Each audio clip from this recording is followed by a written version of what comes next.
સાહિત્ય પત્રિકા. ક્યારેક વાત તો ક્યારેક મુલાકાત, ક્યારેક નવલિકા પઠન તો ક્યારેક કવિતા પઠન. ગુજરાતી ભાષા સાહિત્યનું ગૌરવવંતું જતન અને શબ્દોથી મહેકતું ઉપવન. એટલે કાર્યક્રમ સાહિત્ય પત્રિકા.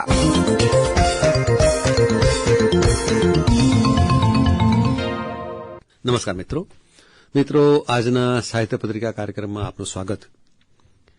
અને આજે જેને આપણે કહી શકીએ કે જેની જોડાણ ધરતી સાથે હતું એવા એક સર્જકની વાત આપણે કરવાની છે. આજે આપણે વાત કરવાની છે રંગ કસુંબલ મેઘાણી. આપણા એકમાત્ર રાષ્ટ્રીય શાયર એવા મેઘાણી સાહેબ વિશે થોડી વાત કરવાની છે. અને એ વાત કરવા આપણી સાથે આજે સ્ટુડિયોઝમાં છે પ્રોફેસર ડોક્ટર અશ્વિન આનંદાણી. અશ્વિનભાઈ નમસ્કાર. નમસ્તે મિત્રો, આપણા અશ્વિનભાઈ છે એ ગુજરાતી ભાષાના પ્રાધ્યાપક છે. લોક સાહિત્ય એમનો રસનો વિષય છે અને મેઘાણી એમના મનપસંદ સર્જક છે, એવું કહીએ તો ખોટું નથી. સાહેબ, આપણે જ્યારે મેઘાણી સાહેબનું નામ લઈએ ને તો પણ આપણને એક ખુમારીનો અનુભવ થાય. એમના જીવનની આપણે મહત્વની ઘટનાઓ કેટલીક આપણે સૌપ્રથમ તો યાદ કરીએ. ચોક્કસ. નમસ્તે ત્રિલોકભાઈ અને નમસ્તે શ્રોતા મિત્રો. આજે સાહિત્ય પત્રિકામાં આપણે મેઘાણી વિશેની વાતો કરવા માટે એકત્રિત થયા છીએ. મેઘાણીના જન્મથી હું શરૂઆત કરીશ. જરૂર. 28/8/1896 ના રોજ ચોટીલા ગામમાં વણિક કુટુંબમાં એમનો જન્મ થયેલો. ગુજરાતી સાહિત્ય કોષમાં એમની જન્મ તારીખ 17 ઓગસ્ટ બતાવવામાં આવી છે. એટલું જરા આપણે સૌએ ધ્યાન રાખવાનું છે. એમનું વતન બગસરા, પણ પિતાજી પોલીસમાં જમાદાર હતા, એટલે પિતાજીની વારંવાર બદલી થતી. એટલે એમણે પ્રાથમિક શિક્ષણ રાજકોટ, દાઠા, ચોટીલા, લાખાપાદર, પાળિયાદ વગેરે ગામમાં લીધું. માધ્યમિક શિક્ષણ સ્વજનોને ઘેર રહી વઢવાણ કેમ્પ, બગસરા અને અમરેલીમાં થયું. 1912માં એ મેટ્રિક થાય છે. રાજકોટ અને ભાવનગરની કોલેજમાં અભ્યાસ કરી બીએ કરે છે. 96માં જૂનાગઢમાંથી બાઉદીન કોલેજમાંથી બીએની પદવી પ્રાપ્ત કરે છે. બરોબર. અંગ્રેજી અને સંસ્કૃત એમના વિષયો છે. બરોબર. ભાવનગરની સનાતન ધર્મ હાઈસ્કૂલમાં ખંડ સમયના શિક્ષક તરીકે જોડાય છે. બરોબર. પછી એમએનો અભ્યાસ કરવાનું વિચારે છે. ત્યાં કલકત્તા જાય છે ભાઈની બીમારીને કારણે, અને ત્યાં જીવનલાલની ફેક્ટરીમાં અંગત મંત્રી તરીકે જોડાય છે. બરોબર. અને બંગાળમાં રહે છે. દુકાનોના બોર્ડ વાંચીને મેઘાણી સાહેબે બંગાળી શીખ્યું છે. આ આનંદની વાત છે. મેઘાણી સાહેબ કઈ પદ્ધતિસર બંગાળી શીખ્યા નથી, આવી રીતે દુકાનોના બોર્ડ વાંચીને, પણ એની જરૂરિયાત હતી. બરોબર. પછી બંગાળમાંથી જ એ વ્યવસાય અંગે 1919માં 3 મહિના ઇંગ્લેન્ડ પણ જાય છે. અચ્છા. અને એ પછી 2 વર્ષ નોકરી કરી વતનની યાદ આવતા 1921ના સપ્ટેમ્બરમાં કલકત્તા છોડી બગસરા આવે છે. અને એ લેખની આપણને સૌને ખબર છે, એક નવો અધ્યાય બાળક છું. એક નવો અધ્યાય. અને હું પહાડનું બાળક છું એમ કરીને મેઘાણી કહે છે. અને લિખિતંગમાં લખે છે, લિખિતંગ હું આવું છું. ઓહો, આટલો વતન પ્રેમ એનો.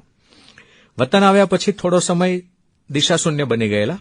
ખેતી, વેપાર, શિક્ષકની નોકરી, શું કરવું, કઈ રસ્તો સૂઝે નહીં. બરોબર. આ ગડમથલના ગાળામાં હડાળાના દરબાર સાહિત્ય રસિક હતા, એ વાતસુરવાળાનો એમને પરિચય તાજો થયો. દરબારની દીકરીઓ કાઠી લગ્ન ગીતો ગાઈને સંભળાવતી એમને. બરોબર. તેથી લોકસાહિત્યનો રંગ લાગ્યો. જેતપુરના ભદ્ર કુટુંબની કન્યા દમયંતીબેન સાથે લગ્ન ગ્રંથિથી જોડાયા. બરોબર. નવદંપતીએ વડીલ મિત્ર ગુલાબચંદભાઈના પરિવાર સાથે સૌરાષ્ટ્રના ભિન્ન ભિન્ન સ્થળોનો પ્રવાસ કર્યો.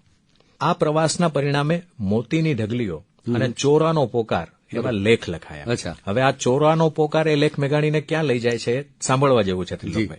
આ લેખ એમણે એ જ સમયમાં શરૂ થયેલા સૌરાષ્ટ્ર નામના સાપ્તાહિકના તંત્રીને મોકલ્યો. બરોબર. જેવો અમૃતલાલ શેઠે એ લેખ વાંચ્યો એટલે તરત જ રાણપુર તેડાવી સૌરાષ્ટ્રના તંત્રી મંડળમાં સ્થાન આપ્યું. વાહ.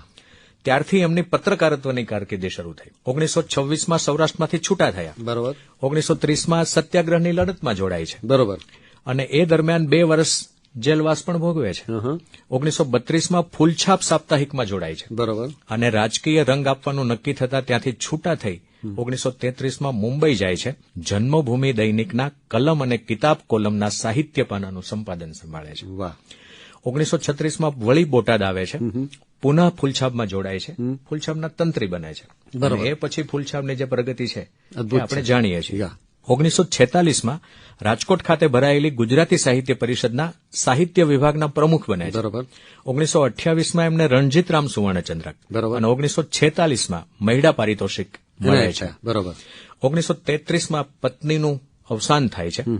ત્રણેક વર્ષ પછી નેપાળના પંડિત શિરોમણી હરિહર શર્માના વિધવા પુત્રી ચિત્રાદેવી સાથે એના પુનર્લગ્ન થાય છે અને 1943માં મુંબઈ યુનિવર્સિટીમાં લોકસાહિત્ય વિશે મેઘાણી સાહેબ સુંદર વ્યાખ્યાનો આપે છે. બરોબર. અને આ મેઘાણી 9મી માર્ચ 1947ના રોજ જે આઝાદીનો સૂરજ જોયો હોત એમણે તો કંઈક જુદી વાત હોત. સાચી વાત. પણ એ આપણી વચ્ચે ન રહ્યા અને હૃદય બંધ પડવાથી બોટાદમાં એમનું 9મી માર્ચ 1947ના રોજ અવસાન થાય છે.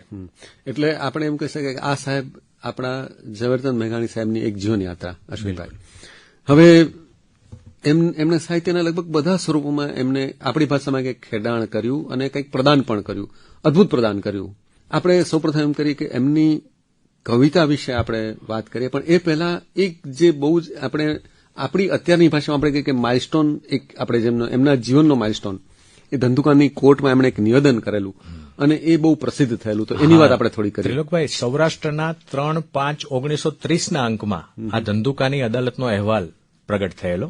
એમાં મેઘાણી સાહેબ નિવેદન પોતાનું વાંચે છે, કોર્ટની પરવાનગી માગે છે કે મારે એક પ્રાર્થના ગાવી છે, પરવાનગી હોય તો ગાવ. એ સમયે જજ સાહેબ રજા આપે છે એમને અને મેઘાણી સાહેબ જે પ્રાર્થના ગાય છે એ ખૂબ જાણીતી પ્રાર્થના. હજારો વર્ષની જૂની અમારી વેદનાઓ, કલેજા ચીરતી કંપાવતી અંભય કથાઓ, મરેલાના રુધિર ને જીવતાના આંસુડાઓ, સમર્પણ એ સહુ તારે કદમ પ્યારા પ્રભુઓ. આ સમર્પણની છતાં વહેશે સદા અણખૂટ ધારા, મળે નવ માવડીને જ્યાં લગી મુક્તિ કિનારા. એને પોતાને તો આઝાદ થવાની ભાવના હોય જ, બરોબર, પણ મારો દેશ પણ આઝાદ થાય. અને આ વાત જ્યારે મેઘાણી કરતા હતા ત્યારે આખી કોર્ટ ડુસકા ભરતી હતી, એવું લખાયું છે. ઓહ, અદભુત. હવે આપણે આ જ વાત થોડી આગળ ચલાવીએ. બિલકુલ. મેઘાણી મેઘાણી સાહેબની કવિતા વિશે પણ થોડી વાત કરીએ, કારણ કે એમણે કેટલીક એવી અદભુત રચનાઓ આપી છે કે જે હજી પણ આપણને કંઠે છે એવું આપણે કહી શકીએ. આજે 125મો જન્મ વર્ષ એમનું ઉજવી રહ્યા છીએ ત્યારે પણ મેઘાણી એટલે જ પ્રસ્તુત છે કે એમની કવિતામાં આ પ્રાણ છે. એક્ઝેક્ટ. સોરઠના પહાડી પ્રદેશમાં મેઘાણીએ માણેલી દુહા સોરઠાની રમઝટ, શાળા જીવનમાં કલાપીની કવિતાનું આકર્ષણ, બરોબર, અને બંગાળ નિવાસમાં બાઉલ ભજનો, વાહ, અને પછી રવિન્દ્ર કવિતાનો પ્રાપ્ત કરેલો પરિચય અને લોકસાહિત્યનું સંશોધન સંપાદન, આ બધું એની કવિતામાં ત્રિલોકભાઈ એવું સરસ ગૂંથાયું, વણાઈ ગયું કે જેનાથી આપણને એની કવિતા સુંદર રીતે મળી. બરોબર. એમની પાસેથી કુલ 6 કાવ્ય સંગ્રહ મળે છે. અચ્છા, 6. હા, એમનો પહેલો સંગ્રહ છે વેણીના ફૂલ, બરોબર, 1923માં બહાર પડેલો, અને એમાં દાદાજીના દેશમાં એક કિશોર માનસને વીરરસનો પાનો ચડાવતું તલવારનો વારસદાર ચારણી છટામાં ચારણ કન્યા હીરબાઈની જે વાત કરતું કાવ્ય, એ આ વેણીના ફૂલમાં છે. વાહ. કિલ્લોલ નામનો એમનો બીજો કાવ્ય સંગ્રહ 1930માં બહાર પડે છે, જેમાં 25માંથી ઘણા બધા ગીતો બાલ ભોગ્ય છે. ચુંદડી, અષાઢી સાંજ, શિવાજીનું હાલરડું એ કિલ્લોલ સંગ્રહના મહત્વના કાવ્યો છે. સિંધુડો એ 1930માં એમના એક કાવ્ય સંગ્રહનું શીર્ષક છે. બરોબર. સિંધુડો એ સમયે તત્કાલીન જનતાને દેશભક્તિનો એવો પાનો ચડાવેલો આ સિંધુડો કાવ્ય સંગ્રહે કે અંગ્રેજ સરકારે એ સંગ્રહ જપ્ત કરાવેલો. ઓહો, શું વાત છે. તો એમાં કેવી ચેતનાની વાત હશે એ આપણે કલ્પના કરવા જેવું. બરોબર. યુગવંદના એ એમને રાષ્ટ્રીય શાયરનું બિરુદ અપાવનાર મહત્વનો સંગ્રહ. બરોબર. એમની લોકપ્રિયતા પાછળ એમની યુગ આરાધના રહેલી છે. બરોબર છે. કોઈનો લાડકવાયો એમાં છે, વાહ, જે રૂપાંતરિત છે, બરાબર, પણ એવું રૂપાંતર કર્યું કે એને સર્જન, અનુવાદ ન કહેવાય, એને અનુસર્જન કહેવાય. એક્ઝેક્ટલી. અને આજે પણ આપણે કોઈનો લાડકવાયો એ રચના આપણે સાંભળીએ તો આપણે એક અલગ વિશ્વમાં પહોંચી જઈએ અને આપણામાંથી કોઈ ભાગ્ય કેવું રહી શકે કે જેની આંખો ભીની ન થાય. બિલકુલ. એના પ્રથમ ખંડમાં રાષ્ટ્રભક્તિના 24 કાવ્યો છે, જેમાં કસુંબીનો રંગ પણ આવી જાય છે. વાહ. એના પછીના ખંડમાં તરુણોનું મનોરાજ્ય, છેલ્લો કટોરો, પીડિત દર્શનમાં 16 કાવ્યોમાં કવિ તને કેમ ગમે એ બહુ જાણીતી એની રચના છે. બીડીઓ વાળનારીનું ગીત, શિવાજીનું હાલરડું, કોદાળીવાળો, વાહ, કેદીનું કલ્પાન, વાહ, વાહ, આ બધા કાવ્યો એ એની આ બીજી ભૂમિકામાં છે. ત્રીજા ખંડમાં કથા ગીતો છે, જેમાં ધરતી માગે છે ભોગ, કોઈનો લાડકવાયો, જે એણે મિસિસ લાકોસ્ટેના સમબડીઝ ડાર્લિંગ પરથી ગુજરાતી કરેલું. બરોબર. આપણે ડાર્લિંગ એટલે પ્રિય વ્યક્તિ કહીએ, પણ મેઘાણી સાહેબે એનું લાડકવાયો. આપણે સમરાંગણ, આપણે યુદ્ધભૂમિ કહીએ, મેઘાણીએ સમરાંગણ કહ્યું. આપણે નર્સ કહીએ, એને સમર સેવિકા કહી. વાહ વાહ. તો રક્ત ટપકતી સોસો જોડી સમરાંગણથી આવે, કેસર વર્ણી સમર સેવિકા કોમલ સેજ બિછાવે, ઘાયલ મરતા મરતા રે માતની આઝાદી ગાવે. અદભુત. કોની માતા કોની વનિતા, ભગીની ટોળે વળતી, શોણિત ભીના, રક્તનું એને બ્લડનું ગુજરાતી કર્યું શોણિત. શોણિત ભીના પતિસુત વીરની રણશૈયા પર લડતી, મુખે ખમા ખમા કરતી અને માથે કર મીઠો ધરતી. વાહ. તો આ જે સમરાંગણનું મેઘાણી સાહેબે આપણે અત્યારે પણ આપણે સાંભળીએ અશ્વિનભાઈ, આપણે રૂવાડા ખરાબમાં ઉભા થઈ જાય. અદભુત રચના. સુના સમદરની પાળે એ પણ એવું જ સરસ. અભિસાર છે એ રવિન્દ્રનાથની રચના પરથી પ્રેરિત એમની રચના છે. બરોબર. સોના નાવડી પણ રવિન્દ્રનાથનું સોનાર તરી પરથી રૂપક એણે કર્યું છે. બરોબર. ચોથો ખંડ છે એમાં આત્મસંવેદનમાં એમની પ્રેમ લહરીઓ છે. બરોબર. અને સરસ સામાજિક ભાવનાને એણે અંગત રીતે વ્યક્ત કરી છે. એક તારો એ એમનો 1940માં બહાર પડેલો સંગ્રહ, જેમાં 47 કાવ્યો છે. અચ્છા. પછી બાપુના પારણા એ 1943માં, અને રવિન્દ્ર વીણા એ એમનો છેલ્લો સંગ્રહ, જે 1944માં બહાર પડેલો. મેઘાણીની કવિતાનું ઇતિહાસ દ્રષ્ટિએ બહુ મોટું મૂલ્ય છે ત્રિલોકભાઈ. જી. નવા યુગના ઉઘડતા રંગને અને અવાજને જનતાના હૃદય સુધી પહોંચાડીને તથા લોક હૃદયના ભાવોને કવિતાના પાત્રમાં ઝીલીને તેમણે સંસ્કારી લોકકવિનું કર્તવ્ય બજાવ્યું છે. આ રીતે મેઘાણીનું કવિતામાં બહુ મોટું યોગદાન છે. અશ્વિનભાઈ, આપણે મેઘાણી સાહેબની કવિતાઓ વિશે, આપણા રાષ્ટ્રીય શાયરની કવિતાઓ વિશે આપણે થોડી વાત કરી. એમણે સાહિત્યના લગભગ દરેક ક્ષેત્રમાં એમનું અદભુત પ્રદાન રહ્યું છે. એમની નવલકથાઓ વિશે થોડી વાત કરીશું. ચોક્કસ. મેઘાણીની પ્રથમ નવલકથા સત્યની શોધમાં, બરોબર, 1932માં એ એપ્ટન સિન્કલેર લિખિત સેમ્યુલર ધ સીકર પર આધારિત વર્ગ વિગ્રહની સમસ્યાને આલેખવા મથતી પ્રશ્ન પ્રધાન કૃતિ છે. બરોબર. 3 ચરિત્રલક્ષી નવલકથાઓમાંની પ્રથમ નિરંજન, અપરાધી અને બીડેલા દ્વાર બરોબર, એ પણ નોંધપાત્ર છે. મેઘાણીની પ્રથમ સમાજલક્ષી નવલકથા કોઈ હોય તો એ વસુંધરાના વહાલા દવલા, જે ખૂબ વંચાય છે, જી, જે વિક્ટર યુગોની ધ લાફિંગ મેન પર અવલંબિત છે. બરોબર. સોરઠના સમાજ જીવનને સ્પર્શતી 3 મૌલિક નવલકથાઓ, એમાં પહેલી સોરઠ તારા વહેતા પાણી, બીજી વેવિશાળ, ત્રીજી તુલસી ક્યારો. વાહ. સોરઠ તારા વહેતા પાણી એ 19મી સદીના અસ્ત અને 20મી સદીના ઉઘાડના સમયની સોરઠી જીવનની વાતાવરણ પ્રધાન પ્રાદેશિક નવલકથા છે. બરોબર. મેઘાણી સાહેબ એની પ્રસ્તાવનામાં લખે છે, નાયક નહીં, નાયિકા નહીં, પ્રેમનો ત્રિકોણ નહીં, બરોબર, એવી આ સોરઠી જીવનની જનકથા છે. વાહ. કથાનો નાયક આખો જન સમાજ છે. એના પાત્રોની ખાલી આપને વાત કરું તો દાદા અને દોહિત્ર, મહિપતરામ અને પિનાકી, બરોબર, પછી દીપડો ચીરનાર રૂખડ શેઠ, તેમની જોગમાયા જેવી પત્ની સિપારણ, બારવટે ચડેલો લખમણ પટગર અને એના સાથીદારો સુરેન્દ્રદેવ, દેવુભા, પુષ્પા વગેરે પાત્રોમાં આખી સુંદર કથા ચાલે છે. વાહ. તમે જો સોરઠથી અજાણ હો તો તમે માત્ર સોરઠ તારા વહેતા પાણી વાંચી લો તો તમને આખા સોરઠનો પરિવેશ, એના રિવાજો, એની સંસ્કૃતિ, આ બધાનું તમને સરસ રીતે ચિત્રણ મળી જાય એવી અદભુત નવલકથા છે. મેઘાણીની વર્ણન છટા એ વાતાવરણને રંગભર્યું બનાવવામાં બહુ સફળ થઈ છે. લેખકની શૈલીના કસુંબલ રંગ અહીં જોવા મળે છે. આપણે રંગ કસુંબલ એને શું કામ કહીએ છીએ? બરોબર. લેખક તત્કાલીન સોરઠી જીવનને જીવંત કરવામાં આ રીતે સફળ પુરવાર થયા છે. બરોબર. વેવિશાળ એ એવી નવલકથા છે ત્રિલોકભાઈ, એમાં ધનિક બની ગયેલા કુટુંબની કન્યાના ગરીબના ઘરે મેરેજ થયા છે. અચ્છા. અને એના વેવિશાળમાંથી જે સમસ્યા સર્જાઈ, એ સમસ્યા આ નવલકથાનો મુખ્ય વિષય છે. બરોબર. તુલસી ક્યારો અધ્યાપક વીરસૂતના પરિવારની જૂની પેઢીની સંસ્કારિતાને આલેખતી સામાજિક કથા છે. બરોબર. પ્રભુ પધાર્યા એ બ્રહ્મદેશની ભૂમિમાં રોપાયેલી ગુર્જર અને બર્મી પ્રજાના સંસ્કાર સંપર્કને આલેખતી અને મુખ્યત્વે બ્રાહ્મી પ્રજાના સમાજને રજૂ કરતી કથા છે. બરોબર. તો કાળચક્ર નામની એક સરસ નવલકથા છે, જેમાં સામાજિક સમસ્યાઓની પણ વાત મેઘાણી સાહેબે સરસ રીતે વણી છે. વાહ. લોકસાહિત્યના સંસ્કારોવાળી એમની ઐતિહાસિક નવલકથાની જો વાત કરીએ આપણે તો એમાં સમરાંગણ, બરોબર, જેમાં ગુજરાતના અંતિમ સુલતાન મુઝફ્ફર ત્રીજાના રાજ્ય અમલના સમયની કથા છે.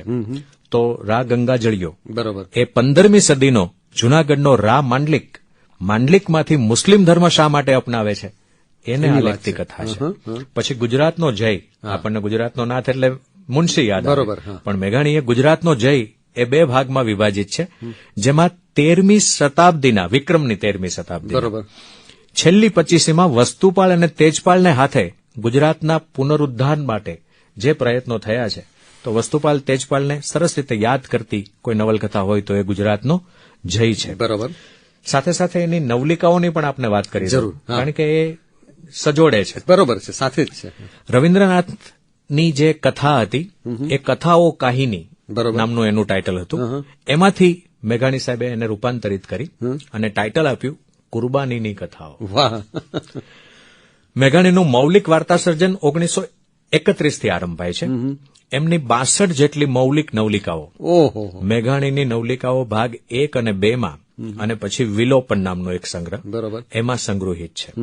રચના રીતિમાં ધૂમકેતુની વાર્તાઓને વિશેષ અનુસરતી આ વાર્તાઓમાં બરોબર. આપણા રૂઢિગત જીવનના મૂલ્યો પર તીખો કટાક્ષ છે. બરોબર. તો બીજી બાજુ સ્વાર્પણ, મર્દાનગી, દિલાવરી જેવા સોરઠી સમાજના વિલીન થતા મૂલ્યો પ્રત્યેનો અહોભાવ પણ છે. જેલ ઓફિસની બારી એવો પણ એક સુંદર સંગ્રહ છે. બરોબર. 1934માં પ્રાપ્ત થાય છે.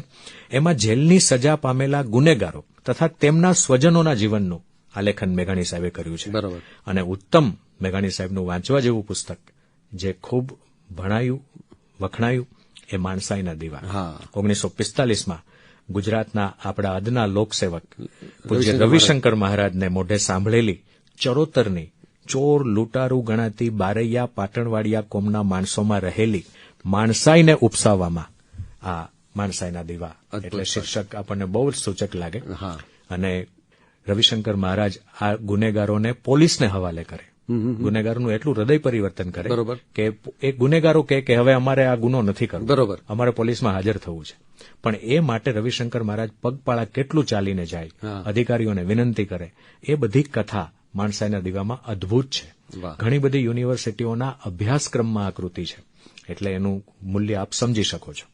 પ્રતિમાઓ નામનો એક સંગ્રહ છે અને પલકારા નામનો સંગ્રહ છે. બરોબર. જેમાં એમણે વિદેશી ચલચિત્રો પરથી રૂપાંતરિત એવી 15 વાર્તાઓ કરી છે. કેટલું બધું વૈવિધ્ય મેઘાણી સાહેબે આપણી સમક્ષ રજૂ કર્યું છે. આપણે જોઈએ તો આપણને ખરેખર આનંદ થાય કે આ 25 વર્ષના જ લેખન કાળમાં હા. એમણે આપણને આ કેટલું માતબર આપ્યું છે. અને પોતે એક તો પત્રકાર એટલે સતત પ્રેસનું કામ કરવાનું, બરોબર. ફૂલછાપ માટે રોજ મેટર તૈયાર કરવાની, કારણ કે છાપું તો રોજ માગે. બરોબર છે. એને અને એની આપવાનું. સાથે સાથે આ બધું સાથે આપવાનું. સાથે આ બધું કરવાનું. દરિયાપારના બહારવટિયા એવું પણ એમણે એક સંગ્રહ બહાર પાડ્યો, જેમાં એસ્ટન વુલ્ફના પુસ્તક ધ આઉટલુક ઓફ મોડર્ન ડેઝની સત્ય ઘટનાત્મક વાર્તાઓ પરથી એમણે રૂપાંતરિત કરેલી વાર્તાઓ છે. અને એમાં એક બારવટિયણ તથા 3 બારવટિયાની કથાઓ એ મુખ્ય છે. બરોબર. મેઘાણીના થોડાક પ્રકીર્ણ સાહિત્યની પણ તિલોકભાઈ આપને વાત કરવાનું મને ગમશે. એમણે વંઠેલા નામનો નાટકોનો સંગ્રહ લખ્યો છે. બરોબર. એકાધિક દ્રશ્યોવાળા 3 એકાંકી નાટિકાઓમાંના એક જયમનનું રસજીવન એ જ નામની નવલિકાનું નાટ્ય રૂપાંતર છે. વાહ. પછી વંઠેલાની સાથે યશોધરા એ નાટ્ય કક્ષા સુધી પહોંચી ન શકતી કરુણાંત નાટિકાઓ છે. બરોબર. પણ રાજા રાણી એમણે લખ્યું એ રવિન્દ્રનાથના નાટકનું અને રાણો પ્રતાપ તથા શાહજહાં એ દ્વિજેન્દ્રલાલ રોયના નાટકના ભાષાંતરો છે. તો બંગાળનો એનો નિવાસ એ આપણને કેટલો ઉપયોગી નીવડે છે. 2 દેશદીપક, બરોબર. ઠક્કર બાપા, મરેલાના રુધિર, અકબરની યાદમાં, આપણું ઘર, 5 વર્ષના પંખીડા, આપણા ઘરની વધુ વાતો અને દયાનંદ સરસ્વતી એ મેઘાણીએ લઘુ જીવન ચરિત્રની લખેલી પુસ્તિકાઓ છે. ઓહો, કેટલું બધું લખ્યું. અદભુત. લેખકના અંગત જીવન પર પ્રકાશ પાડતી 3 કૃતિઓ છે. એમાં એક છે પરકમ્મા, બરોબર. 1946માં આયુષ્યનો એનો 1 વર્ષ બાકી છે ત્યાં લખાય છે. છેલ્લું પ્રયાણ 1947માં. ઓહો. એમાં લોકસાહિત્યનું સંશોધન સંપાદન માટે એમણે કેટલી જહેમત ઉઠાવી એની એની વાતો કરી છે. અને એમનું મરણોત્તર પ્રકાશન છે લિખિતં સ્નેહાધીન ઝવેરચંદ, એ 1948માં બહાર પડ્યું, જેમાં એમના પારિવારિક અને સાહિત્યિક જીવનમાં ડોક્યુ કરાવતા 176 પત્રો સંચિત થયા છે. વાહ વાહ વાહ. તો આ લિખિતં સ્નેહાધીન ઝવેરચંદ વાંચી લો તો એના પછી જે કંઈ એમના પર પ્રતિભાવો આવ્યા છે એ બધી જ વાત તમને આ 176 પત્રોમાંથી સરસ રીતે મળી જાય. વાહ. એ ઇતિહાસ અને ભૂગોળના પણ કેટલા અભ્યાસી છે એની વાત કરું આપણે તો સૌરાષ્ટ્રના ખંડેરોમાં બરોબર. એવું એણે 1928માં લખ્યું પુસ્તક. ઓહો. સોરઠને તીરે તીરે એ 1933માં, વાહ. જેમાં સોરઠના ઇતિહાસ, ભૂગોળ, સાહિત્ય અને જીવનનો પરિચય કરાવતા આ સુંદર પ્રવાસ વર્ણનો છે. પત્રકારત્વની પેદાશ રૂપે આપણને શું મળ્યું તો કે વેરાનમાં એમાં પરદેશી સાહિત્યકારો અને એની સાહિત્ય કૃતિ ઉપરથી માનવતા રંગી રેખાચિત્રો મેઘાણીભાઈ આપણને આપ્યા છે. પરિભ્રમણના 3 ભાગ છે અને 3 ભાગ પછી જન્મભૂમિમાં, દૈનિક કટાર, કલમ અને કિતાબમાં એણે સાહિત્ય અને જીવન વિશે સુંદર લેખો લખ્યા છે. એટલે આપણે અશ્વિનભાઈ આપણે સાહેબની વાત કરીએ તો કેટલું બધું વૈવિધ્ય એમણે આપ્યું અને એક રીતે જોઈએ તો 25 વર્ષ જ એમણે લેખન કાર્ય કર્યું, પણ 25 વર્ષમાં આપણને ઘણું બધું આપીને ગયા. આપણે એમને જે લોક સાહિત્યના સંશોધક તરીકે આપણે જેમને યાદ કરીએ તો એમણે એની માટે જે જહેમત ઉઠાવીને, અને આપણે એક રીતે જોઈએ તો અત્યારના કોઈ પણ ટેકનોલોજી, આપણી પાસે જે ટેકનોલોજી છે એવી કોઈ પણ ટેકનોલોજીની મદદ વગર એમણે જે લોક સાહિત્યનું સંશોધન કર્યું, હાથેથી લખીને કેટલું બધું સંગ્રહ કરીને આપણા સુધી પહોંચાડ્યું, તો એની વાત પણ થોડી કરો. ચોક્કસ. સોમથી ગુરુ રાણપુરમાં રહેતા, બરોબર, મેઘાણી સાહેબ, અને ફૂલછાપનું કામ કરતા. બરોબર. શુક્ર, શનિ, રવિ ત્યાંથી ટ્રેનમાં બેસી જાય અને સૌરાષ્ટ્રના ગામડે ગામડે જાય. ઓહો. ગામડાનો પાળિયો હોય તો ગામના કોઈ વડીલને પૂછે કે તમારા ગામમાં કોનો પાળિયો છે? બરોબર. તો કોઈ કે અમારા ફલાણા ભાને ખબર હશે, તો એ 90-95 વર્ષના કોઈ વડીલ દાદાને પૂછે, કોઈ વડીલ દાદીને પૂછે કે આ કોનો પાળિયો છે. બરોબર. અને પાળિયાની કથા આખી સાંભળી લે અને રાત્રે આવીને પોતાના રૂમમાં બેસીને આખી કથા લખે અને કથાને અંતે પાછા લખે કે આ વાત મને ફલાણા ગામના ફલાણા વડીલે કહેલી છે. અરે વાહ. તો આટલી એમની આ લોક સાહિત્ય માટેની ચીવટ.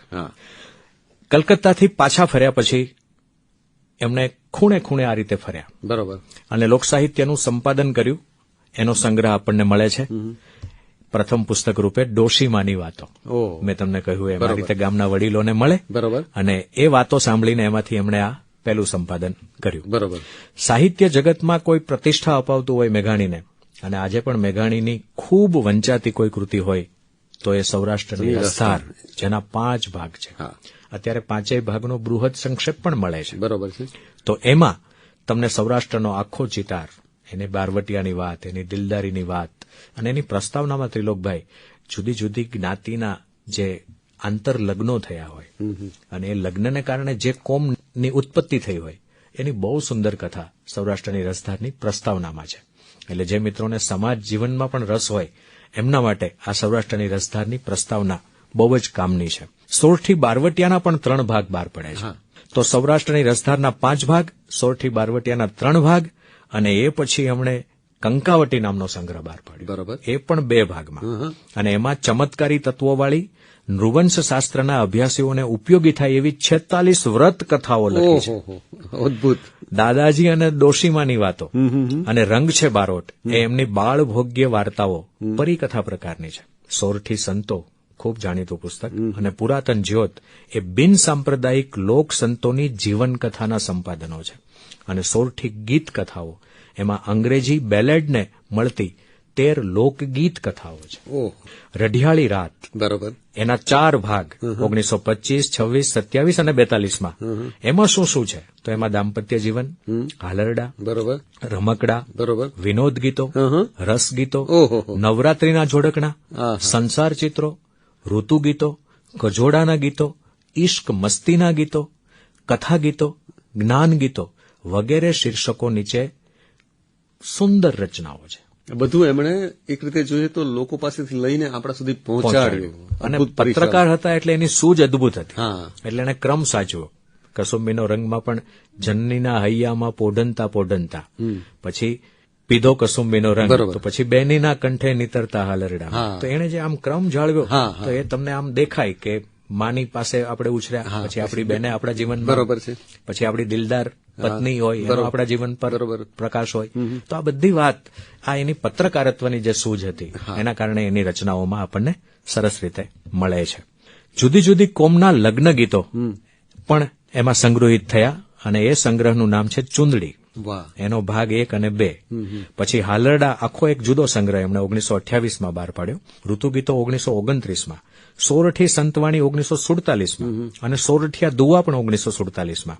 અને એમનું આખું લોક સાહિત્ય એનું મહત્વનું પુસ્તક એ છે ધરતીનું ધાવણ, જેમાં મેઘાણીએ પોતે સંપાદિત કરેલા લોક સાહિત્યના ગ્રંથોમાં મૂકેલા પ્રવેશકો, અન્ય સંપાદકોના ગ્રંથોની પ્રસ્તાવનાઓ અને વ્યાખ્યાનો સમાવિષ્ટ થયા છે. એટલે જે લોકોને લોક સાહિત્યમાં વધારે ઊંડા ઉતરવું હોય એમણે આ ગ્રંથનો અભ્યાસ કરવો જોઈએ.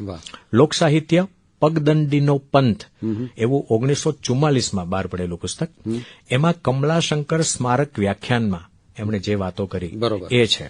તેમાં પ્રાચીન કાળથી ચાલ્યા આવતા લોક સાહિત્યની પગદંડીનો પરિચય આપણને પ્રાપ્ત થાય છે. અને એનું છેલ્લું પુસ્તક લોક સાહિત્યનું સમાલોચન, જે 1946માં બહાર પડે છે. એમાં મુંબઈમાં ઠક્કર વસંતજી વ્યાખ્યાનમાળામાં મેઘાણી સાહેબે જે 5 વ્યાખ્યાનો આપ્યા, જે લોકકથાનો લોક સાહિત્યનો નિચોડ છે, એમાં મેઘાણીએ લોક સાહિત્ય વિશે સર્વગ્રાહી અને પ્રમાણભૂત ચર્ચા કરી છે. તો આ રીતે મેઘાણી સાહેબનું લોક સાહિત્ય છે. મેઘાણીને માણવા માટે આ સમય આપણને બહુ અલ્પ પડે, સાચી વાત. પણ આકાશવાણીએ આ 125મી જન્મ જયંતિએ આવા રાષ્ટ્રીય શાયરને યાદ કરીને આપણે એક નાનકડો અંજલિ આપવાનો આપણો એક સહિયારો પ્રયાસ. અશ્વિનભાઈ, આપણા રાષ્ટ્રીય શાયરને આપણે કહ્યું કે અંજલિ આપવાનો એક સહિયારો પ્રયાસ. અને આપણે જેમ જેમ એમની રચનાઓનું વૈવિધ્ય વિશે આપણે જાણતા જઈએ તેમ આપણો અહોભાવ વધતો જાય કે એક વ્યક્તિએ એમના 50 વર્ષના અલ્પ આયુકાળમાં કેટલું બધું કામ કર્યું છે. અને ખરેખર આપણને એમ થાય કે આ અદભુત વ્યક્તિત્વ અને રાષ્ટ્રીય શાયરનું બિરુદ આપણે રાષ્ટ્રપિતા એમને જે આપ્યું એ એકદમ યોગ્ય રીતે આપ્યું આપણે કહી શકીએ. આપણે સાહેબને, મેઘાણી સાહેબને યાદ કરતા, એમને વંદન કરતા કરતા આપણે એમની આ રચના સાંભળતા આજે આપણે વિરામ લઈએ. અશ્વિનભાઈ, આપે જે અદભુત વાતો અમારી સાથે વહેંચી એ બદલ આપનો પણ ખૂબ ખૂબ આભાર. આપનો પણ આભાર. નમસ્તે. Thank you.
સાહિત્ય પત્રિકા.